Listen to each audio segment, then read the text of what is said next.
Here we are, the long and winding road. What we've been doing in this series is looking at pictures of Jesus and stories and statements and prophecies about Jesus that are found in the Old Testament. Now, what I thought we'd do today is do the Christmas edition. So the Christmas edition, see, y'all get my secrets here. That's the slide we're on. That's the slide that's coming. So y'all got some idea, okay? All right. So the Christmas edition is one where we're going to look at Jesus in the Old Testament with what it has to say about his birth. And so we've narrowed in our focus not simply on the life of Christ or the ministry of Christ or the purpose of Christ or the death, burial, and resurrection of Christ, but we're narrowing that focus this morning in on the actual birth and incarnation of Jesus. So I thought it appropriate to start out with a quote from Martin Luther. Now, Martin Luther, a scholar from 500 years ago who's credited with much of the Reformation movement within evangelical circles, Reformation circles. There was another Reformation movement as the Catholic Church internally reformed itself in many of the same ways. But Martin Luther was concerned because so many Christians didn't read the Old Testament. So many Christians thought the Old Testament's not really relevant. All we need to know is what the New Testament says. After all, we're looking for Jesus, and he's in the New Testament. And Martin Luther said, no, do not write the Old Testament off like that.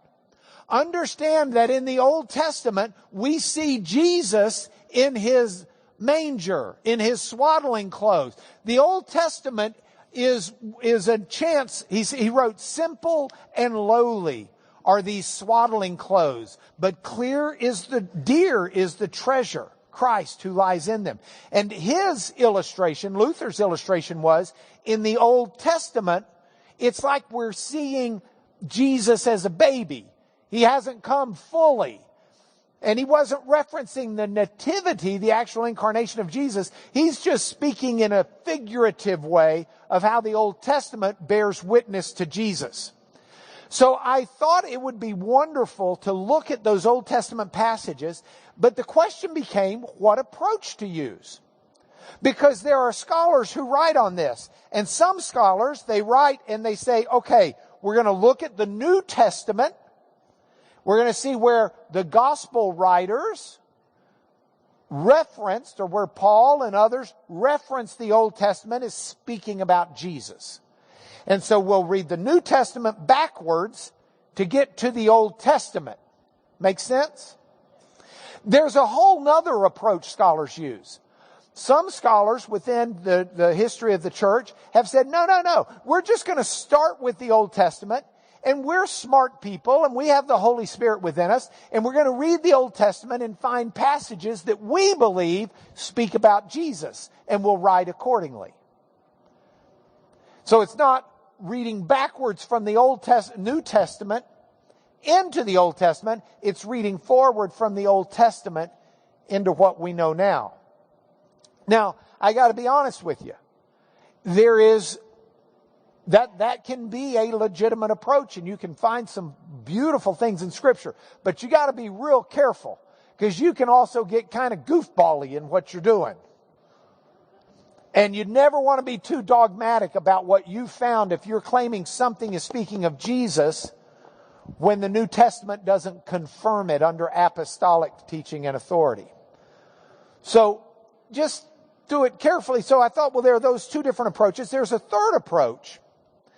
There's a third approach where Jesus, Christ is the Greek word for the Hebrew word Messiah. And the idea that Jesus was Messiah did not happen in a vacuum. It happened at a time of Judah's history and Jewish history where the people were anticipating a Messiah. They wrote a lot about Messiahs. They had debates. Is there going to be one Messiah or three Messiahs? Who might the Messiah be? What might the Messiah be? What's his purpose? And the whole community of the Essenes that grew up in Qumran, and we read about things from their Dead Sea Scrolls, they had concepts and ideas of the Messiah and wrote a lot about it. So another way to study this is to say, what were people at the time of Jesus thinking about the Messiah?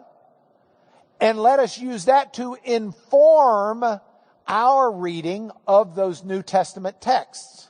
So you got three different approaches. You can start with the New Testament, read backwards. You can start with the Old Testament, read forward. Or you can just start in the culture, the milieu, the thought of the day, and read outward. You with me? So I'm sitting there, scratching my head. Which approach shall we use today? And I threw all three of them out. We're using Christmas carols. It just seemed appropriate. So here's the Old Testament on the incarnation through Christmas carols. And some of them we'll see are pretty good Christmas carols, and they nailed that Old Testament pretty well. Some of them you're going to sit there and go, where did that come from? Because it doesn't seem to fit so well. And some of them you're just going to say, okay? Let's fasten our seatbelts. This, by the way, is our choir this morning. Will y'all welcome our choir? Clark.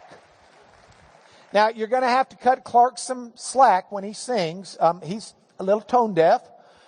No, Clark is an opera singer with an extraordinary voice. And when I asked him, I said, okay, call me out someone who'll come. He called out Bill. Bill and his wife, if we wanted the soprano, she always sits right there. Amazing marital couple. I asked them one time about their voices, and is that what drew them together? And they said, no, they started dating and were interested in each other, and then by happenstance found out both of them sing like God intended. And then our own Brent Johnson, who has a penchant for song, and I cannot pass up a chance to have him up here as well. So we've got, that's not to say that he has anything less than a stellar voice, but, he ain't Clark. Okay, so let's get moving, okay? Let's start out with, what is a Christmas carol? I've looked and looked and looked to find out what is a... Oh. Now, those of you who are too young to recognize Carol Burnett, shame on you. Funniest woman ever on TV. But that's not the Christmas carol I was thinking about. So what is a Christmas... I kind of threw that in there for Dale Hearn. He likes that stuff, sort of. So what is a Christmas carol? If you look it up in the Oxford Dictionary, it says that a carol is a ring dance. That it's a song that's originally something to which people would dance. I thought, well, that may be what they're saying today and all, but I want to go back further. So I went and found a 1920s book, the Oxford Book of Carols. And in the 1920s, the Oxford Book of Carols, it actually gives a lot of Christmas carols and other carols, and it tells you their history of the song, but it defines a carol. It says carols are songs with a religious impulse that are simple, hilarious, popular, and modern. They vary a good deal. Some are narrative, some are dramatic, some are personal, some are all of the above, some are none of the above, but they're basically songs of fun and joy, and that's why they evoke dancing. Now, by the way, I must tell you, in terms of fun, some people don't think that that's a useful word to use. I like it. I stick with it. Because I do believe that what we're about can be fun. But you have to know what the word means. Fun comes from a Middle English word, fun. And back in Middle English, it meant foolish. It's not on the screen? Oh, I was having a good time seeing it. Back in Middle English, this is the Middle English. Thank you all. Back in Middle English, the word meant foolish. And that's not what we're about here. But, oh, by the way, if you look for the word fun in the King James Bible, you won't find it. Do you know why? King James Bible, 1611. That's where fun meant foolish still. But by the time you get to 1710, by the 1700s, it's come to mean something different. I mean, just in my lifetime, the word gay has totally changed in meaning. Those things happen. I mean, when I was a kid growing up, gay meant in a happy mood. Today, gay is a word for sexual preference. And so you see changes in the way words are used. 7-Up can mean a drink, or it can be a score. 7-7. And you just see these things change over time. Well, by the 1700s, fun has come to mean amusing or enjoyable. And in that sense, amusing, by the way. Do you know why? We have this word fun, and if it's an adjective that we want to describe something, we take the word fun, and what do we make it? Funny. It's amusing. It's enjoyable. It's a joke. It's pleasurable. So this concept of fun, I think, is a very biblical concept. In fact, there's a Greek word that's used for the Hebrew word that talks about how we have hilarity in the Lord. It's translated generally joy, but it's the idea of fun. So I think it's appropriate for us to enjoy this with a degree of reverence. This is not foolish enjoyment. This is enjoyment with reverence. But as we look at these carols, let's go back to the PowerPoint, please. As we look at these carols, I think you can look for joy and maybe just a little bit of at least internal dancing. Because that's what a carol is. So let's look at a couple of carols and let's go through this. We're going to start with O Little Town of Bethlehem. Now, what I'd like to do is give you the scriptural basis for these. But even beyond the scriptural basis, we're going to talk about the songs for a little bit. And then our men's choir is going to do some singing for us. Okay? First, we'll do the scriptural basis. This song comes from Micah. Uh-oh. Oh, we getting water? No. We're getting... Oh, you need a... Yeah. Here, you got this one. Okay?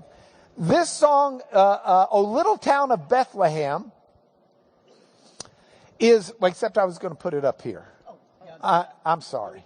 Okay, yeah, y'all will figure it out. Okay. Y'all are flexible. Look, these guys, I gave them zero warning. None. Zip, zada. And if y'all mess up, Max is ready to sub in. Do we have to dance? No dancing. We're shutting that down.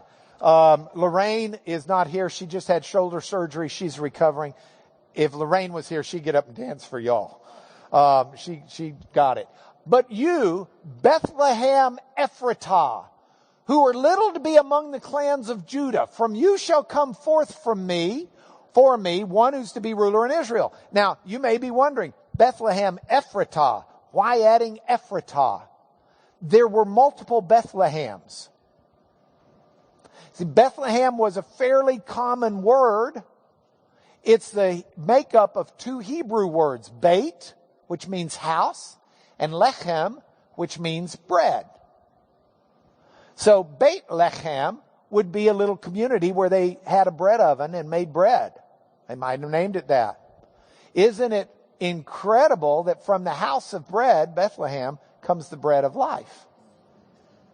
One of those nice little turns of scripture and history. So from you, Bethlehem Ephratah, that's the specific Bethlehem that we read about in the book of Ruth, the great-grandmother of David, King David. Ruth settles in that area of Bethlehem Ephratah. So that's the Bethlehem that's also called the city of David. You, Bethlehem Ephratah, who are little to be among the clans of Judah, little because it was a small little village. From you shall come forth one from me who's to be the ruler in Israel. The ruler of Israel is an anointed king. This is a Messiah An anointed one. Messiah means anointed.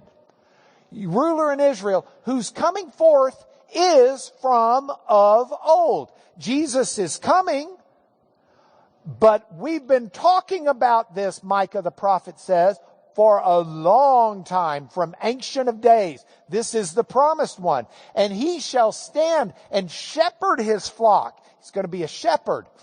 In the strength of the Lord, in the majesty of the name of the Lord his God. And they'll dwell secure because he'll be great, not just in Israel, but to the ends of the earth.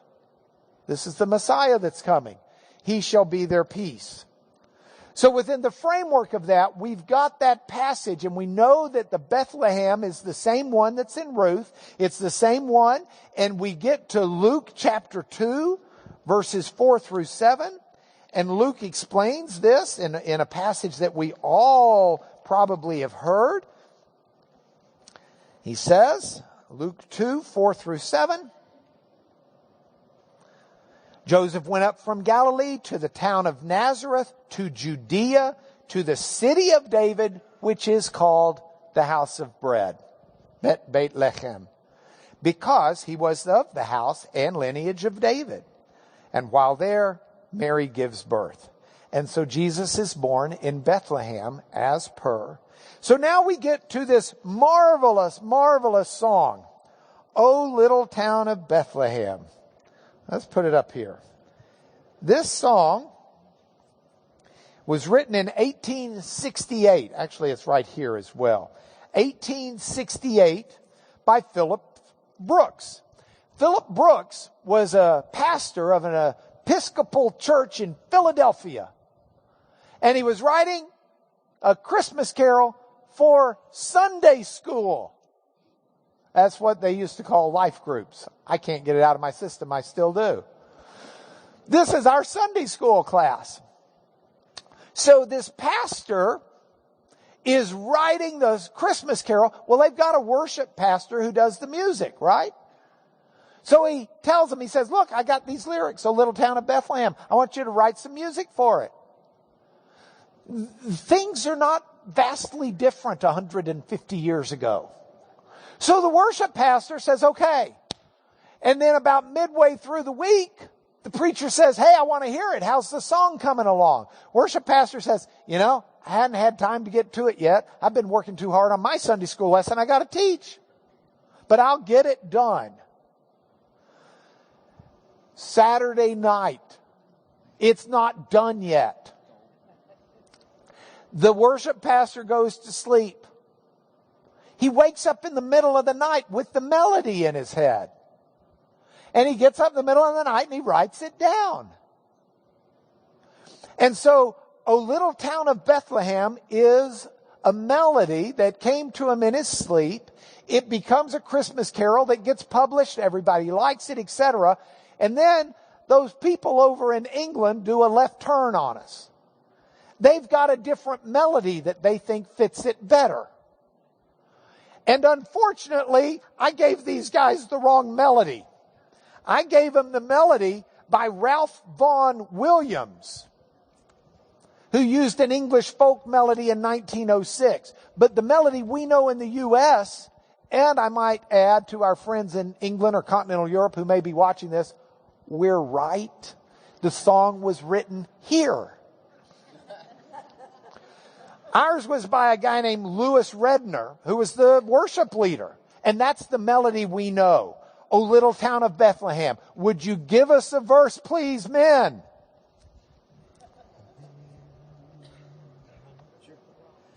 O little town of Bethlehem, how still we see thee lie. Above thy deep and dreamless sleep, the silent stars go by. Yet in thy dark street shineth the everlasting light. The hopes and fears of all the years are met in thee tonight. Thank you, guys. Woo! All right, get ready for your next one. Next, let's go to O come, Emmanuel. O come, Emmanuel. And ransom captive or rescue captive, depending on your version, Israel. This is a fantastic song that comes from Isaiah 7:14. Therefore the Lord himself will give you a sign. Behold, the virgin shall conceive and bear a son, and shall call his name Emmanuel. Immanuel. In the Hebrew, it's a composite of two words. Immanuel means with us. The new ending is us. El means God. Immanuel, God with us. And that's what he's going to be called. That's his name. Doesn't mean his name like a label. Jesus, his birth certificate, they didn't have those things. Name means your character, means who you are. It's what you stand for. It's your history. It's your CV. It's your reputation. And Jesus was one whose credit or calling card, his what we credit him with is being God with us. And we see that and we call him that, and that's who he is. And so, O come, Emmanuel, O come, God with us, is the plea of this song. Now, the song itself has got a fantastic history. It's originally was written in Latin. And the version that we sing is a Latin song. We've got the Latin dating back to the 1100s. That's over almost 1,000 years ago. And we don't know that's when it was written. We can just trace it that far back. We use a translation that was done in the 1860s. O come, Emmanuel. The tune goes back to the 1400s in France. So this is one that's got a medieval feel to it. It's one that we've got great familiarity with. The idea, the passage itself from Isaiah 7, the Lord will conceive, give you a sign, the virgin. The Hebrew word that's translated virgin means alma. And what it's meant to convey is a young girl who's just come into childbearing age.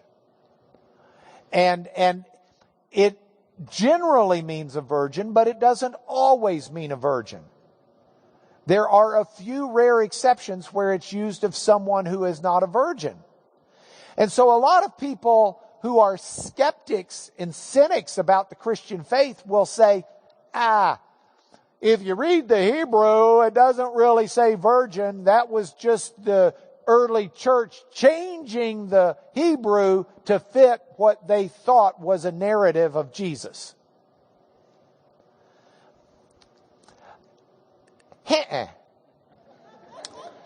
I don't buy that. I do buy, I don't have, it's true, the Hebrew word doesn't have to mean virgin. It's not like Greek, which has parthenos, a word that means virgin. But if you read the Hebrew, it makes sense to some degree that there's something unique and special about the birth. The Lord will give you a sign. Now, you've again got to be careful. Old Testament prophecies are like a rock that's thrown into the water. Let's see if I can find I've got to remember to bring some more paper. If you throw a rock in a pond, this is the rock. Bam. It goes into the pond. Thank you. What happens after it hits the pond? You got a ripple. And then what happens from there? Another ripple. Another ripple. And the ripples spread out, right? Okay, that's the way prophecy in the Old Testament worked, and in the New Testament.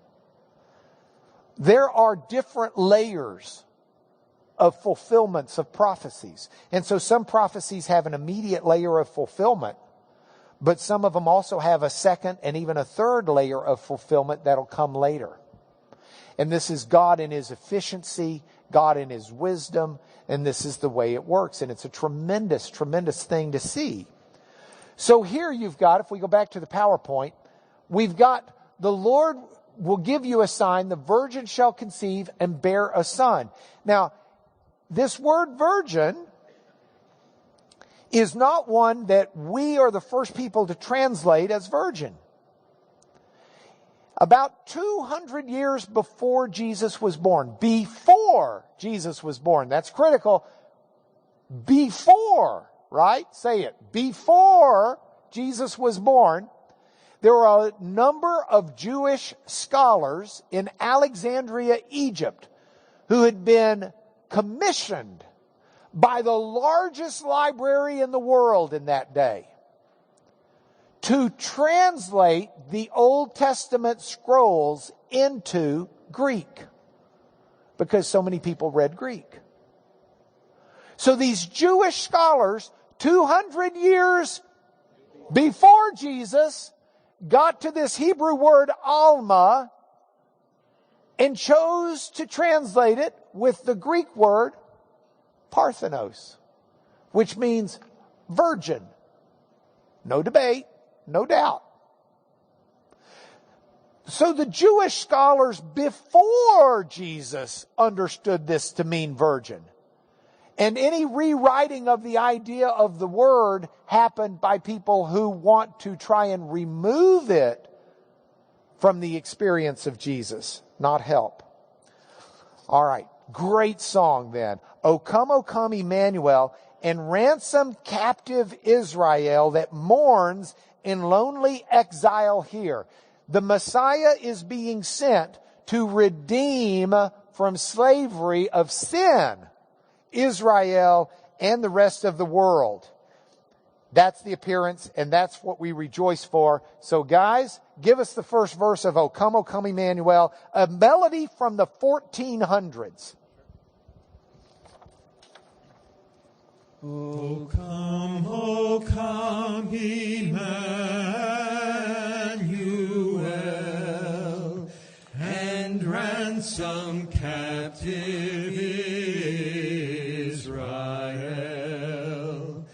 that mourns in lonely exile here, until the Son of God appears.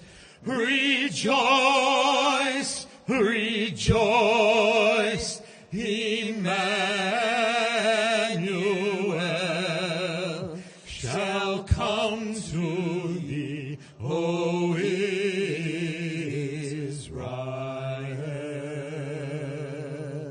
Wow, fantastic. Thank you, guys. Okay, let's go back to the PowerPoint. Let's move on. We're there. We three kings of Orient are, bearing gifts we traverse afar. That's from Matthew 2. So we go to the Elmo for a moment. Look at Matthew 2. Now, after Jesus was born in Bethlehem, in the days of Herod the king, wise men came from the east to Jerusalem. Wise men said, where is he who's been born king of the Jews? Hey, but look what happens. They go and they get told, and then Herod wants to find out about it. So Herod gets the chief priests and the scribes, the smarts. And he says to them, scribes were the ones who were in charge of writing the scriptures, and copying them. They would know their Bibles. Chief priests should know their Bibles. And he says, where's the Messiah supposed to be born? They said, in Bethlehem of Judea. It's written, and for you, Bethlehem Ephratah, that's in the land of Judah, are no means least among the rulers of Judah. From you shall come forth a ruler. And he quotes that Micah passage that we already looked at. The priests knew, the scribes knew, they knew where the Messiah was going to be born. But it was the wise men who went to see the Messiah, and the others just went home. That is still to me one of the saddest parts of Scripture that wakens me up. It's a point for home.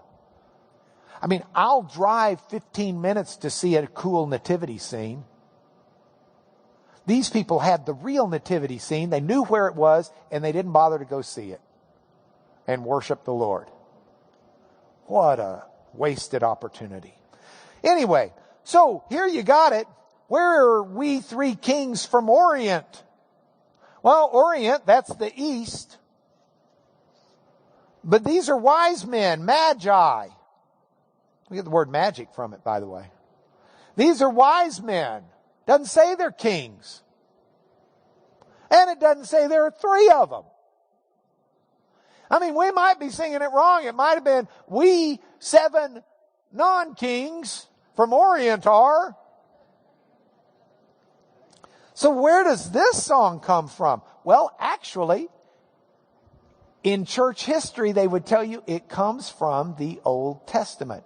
But this is not from the New Testament reading backwards. This is from people who are reading the Old Testament forward and saying that this is talking about Jesus. And it's a prophecy about his birth. And so if we want to find that, we'll find it here. Let's put the Elmo up. We'll come back to the Elmo in just a minute. Head up there. That's there. There we are.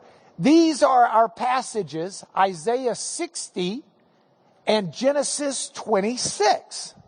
So now we'll go to the Elmo and let's look at them. Isaiah 60 is a fascinating passage. Isaiah 60 verse 6. A multitude of camels will cover you. These young camels, those from Sheba shall come. Sheba, east.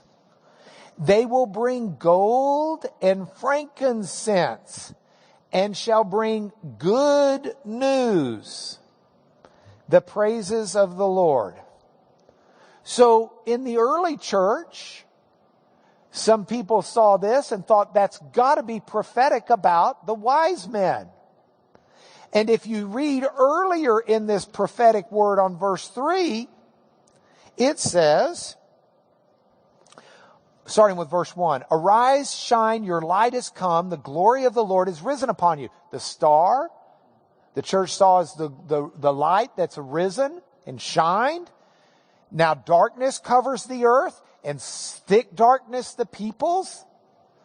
But the Lord will arise upon you, and his glory will be seen upon you, and nations shall come to your light, and kings to the brightness of your rising.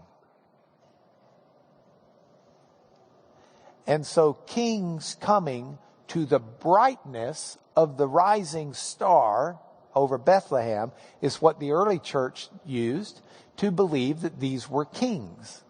So we three kings, we get the kings from that. Now where do we get 3 from? Genesis 26.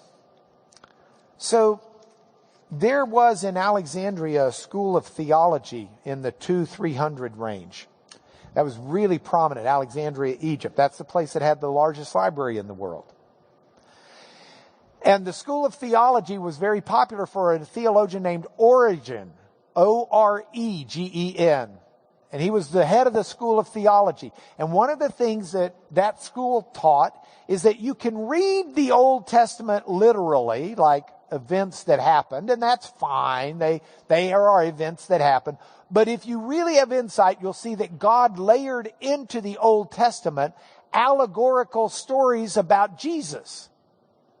And so these guys are steeped in reading from the Old Testament into their theology and understanding about Jesus. And some of it is pretty good stuff. Some of it to me looks kind of wonky-jawed.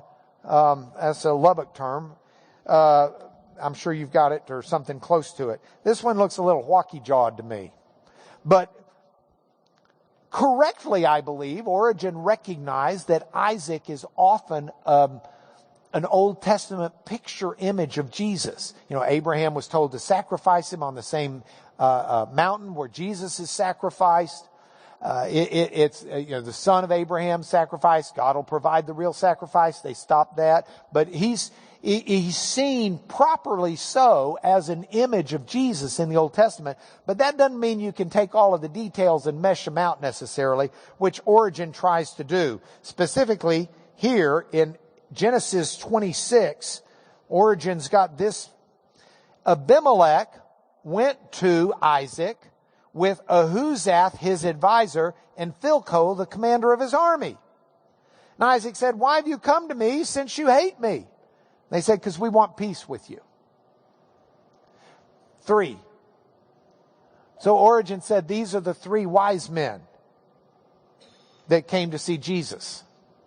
And that's what this is an allegorical promise about. So now we've got kings from Isaiah. We've got 3 from Origen and Alexandria, Egypt, out of this Genesis story. And so we get to this song, We 3 Kings of Orient Are. Now, this was also written in the mid-1800s. That was 1850, 1860, a real popular time. This was written, I believe, in Philadelphia as well, if I'm not mistaken. But here it is. It's got 5 verses. Let me put it up on the Elmo for you. We 3 Kings. It's got 5 verses. Let me tell you why. The first verse is to be sung by everyone. The 5th verse is to be sung by everyone.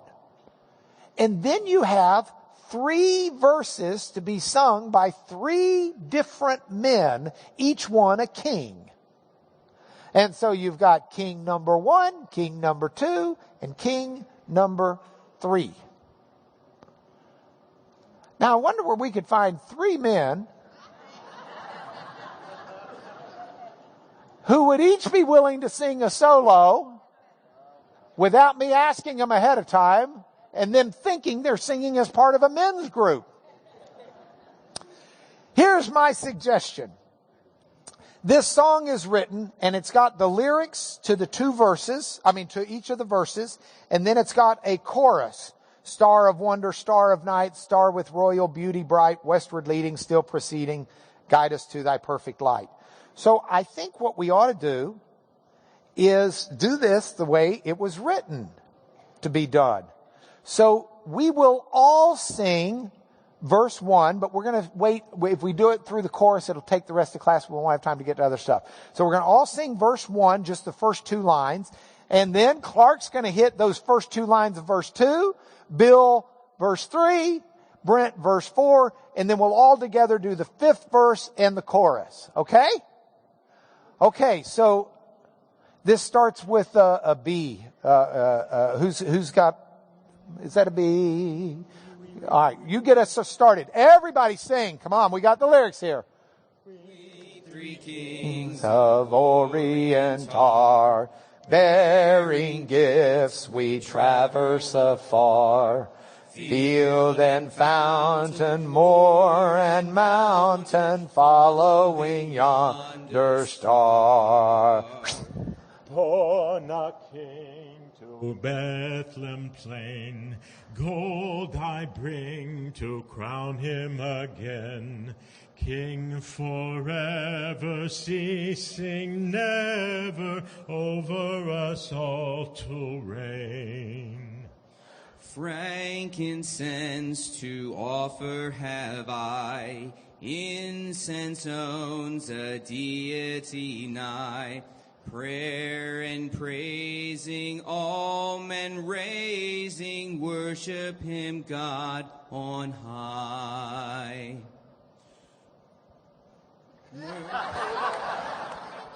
Myrrh is mine, its bitter perfume.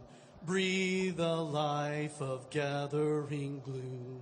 Sorrowing, sighing, bleeding, dying, sealed in the stone-cold tomb. Everybody. Glorious now, behold him arise, King and God and sacrifice. Alleluia, alleluia, earth to heaven replies. Oh, star of wonder, star of night, star with royal beauty bright, westward leading, still proceeding, guide us to thy perfect light. Woo! Thanks, guys. All right. Yep. So do you see how the song is broken out to be the three kings? Everybody sings the first verse. The second verse, you've got gold. Second fella brings frankincense. Third fella brings myrrh. And those are your three verses. By the way, some people say that's another way you know there are three kings, is they each only bring one gift. I'm thinking, you hadn't been to Christmas at our house. That's not necessarily the key. But anyway, it fits well. 3 men, 3 gifts, 3 kings, perhaps, all the rest. All right, if we go back, we've got to talk about one of my favorites. Good King Wenceslas. Good King Wenceslas looked down on the feast of Stephen when the snow lay round about crisp and clean and even, or something like that. I don't know exactly. But I can tell you this. Wenceslas was proclaimed king afterwards. He was like a Duke of Bavaria in the 900s. And so stories of his, if you go to Prague, Czechoslovakia, you can go to Wenceslas Square and see a statue of good King Wenceslas on a horse.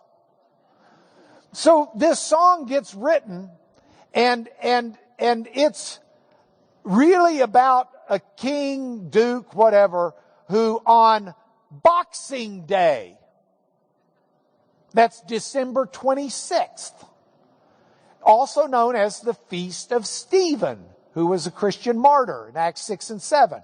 On Boxing Day, the day after Christmas, Wenceslas goes out in the snow, and it's deep, and it's dark at night, and he goes to feed some homeless people. Really a cool thing to do. His page is accompanying him, and his page is having to step in the same footprints because the snow's so deep and the page is not so confident. And that's the song. Now, the thing is, a song about good King Wenceslas has got to have a melody. And so the fellow who wrote it grabbed as his melody an old medieval song that dates from the 1200s. Tempus adest floridum. If you look up here, you'll see the big capital T and then the rest of impus. Adest floridum surgunt. When you wrote an S in the beginning or the middle of a word back then, it looks more like an F to us. You know, our S's, we shortened the top and we moved up the bottom and scrunched it up. Surgent namque flores. By the way, S at the end of the words, the way we write them now. If the S is at the end. So what does that mean? Tempus, time, adest is near, floridum, bringing forth a flower. This was a springtime song that talked about flowers are coming. I really like it. And I looked it up in the Oxford Book of Carols in 1928. They don't like it. Here's what they had to say. Oxford Book of Carols. I should have brought the real book. Says, this rather confused narrative owes its popularity to the delightful tune, which is that of a spring carol, Tempus adest floridum, Latin for bloom time has come. Unfortunately, Neil, that's the guy who wrote this song in 1853, substituted for this spring carol, this good King Wenceslas, one of his less happy pieces. It's poor and commonplace to the last degree. This would read so much better if we had a good British accent. It's poor and commonplace to the last degree. The time has not yet come for a comprehensive book to discard it, but we reprint the tune not without hope that with the present wealth of carols for Christmas, good King Wenceslas may gradually pass into disuse, and the tune be restored to springtime. Guys, can you give us one dancing chorus? Do you know this song? Oh, yeah. Okay, give us a dancing chorus of good King Wenceslas. Good King Wenceslas looked out on the feast of Stephen, when the snow lay round about, deep and crisp and even. Brightly shone the moon that night, though the frost was cruel, when the poor men came in sight, gathering winter fuel. Yeah. And really, that song is popular because of the melody. I mean, come on, who's really reading it for the lyrics? Okay, so Tempus Addis Floridum. I tried to find some passages in the Old Testament that are at least relevant. How about love your neighbor as yourself and the martyrdom of Stephen out of Acts? But let's close with Joy to the World. And this will be my Christmas wish to y'all. Again, we don't have any more class this year, but come January, we're going to bear down hard and finish up on our series of Jesus in the Old Testament. Joy to the World. It comes from Psalm 98. Isaac Watts wrote it. Make a joyful noise to the Lord, all the earth. Joy to the world, the Lord is come. Let earth receive her King. Let the rivers clap their hands. Heaven and nature sing. Let the hills sing for joy together. He rules the world. He comes to judge the earth.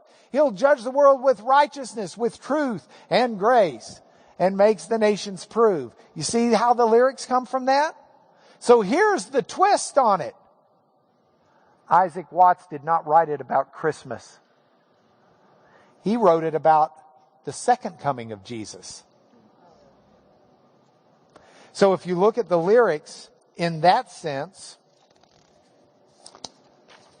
let's put them up here. The second coming of Jesus, joy to the world, the Lord is come, let earth receive her King. Let every heart prepare him room, and heaven and nature sing. Joy to the world, the Savior reigns. Let all their songs employ. While fields and floods, rock, hills, and plains repeat the sounding joy. No more let sins and sorrow grow, nor thorns infest the ground. Those are the curses that came from sin. Because he comes to make his blessings flow as far as the curse is found. He rules the world with truth and grace and makes the nations prove the glories of his righteousness and the wonders of his love. And that's the song. The song is one written about the second coming, but it works so well for Christmas that it's become the most popular Christmas song of all time. And that makes sense because the first coming of Jesus is the end of days that finishes with his second coming. And those two are tied together. He says, I will come again. And the miracle of the virgin birth is simply a foretaste of the miracle of the resurrected Jesus, who miraculously is reborn after his death in his resurrection and comes to bring that rebirth to all of us and to judge the world and to finish setting aright what he did on the cross. If you have the nativity scene and you don't have Jesus' death, burial, and resurrection and second coming, you got nothing that's going to stir joy in your heart. Oh, let me sing for joy. Jesus came and I'm going to hell. But he not only came, he died for my sins. He's a just and righteous God who was resurrected in power and is going to come again to take me home. So, I love you guys. I wish you a very Merry Christmas, but would you all stand? And our benediction is these men are going to lead us in Joy to the World, the Lord is come. Joy to the world, the Lord is come. Let earth receive her King. Let every heart prepare him room. And heaven and nature And heaven and nature sing. And heaven and nature sing. And heaven and nature sing. Come on, no, we can't quit there. Yeah. You want to do a little bit? You Yeah, asked why the don't bass you? to lead Yeah, us. yeah. I'm sorry, there, bass. Joy to the world. Yeah. Let's hit a D. Someone got a D for us? Yeah, that's much closer. Which one Okay. do you want? Yeah, that's good. Go for it. Last verse. We're doing last verse together. He rules the world With truth and grace, and makes the nations prove the glories of his righteousness and wonders of and his wonders of his and love, wonders of his love, of his and love, and wonders of his love. Thank you, guys. Thank you all. Merry Christmas. Go home in God.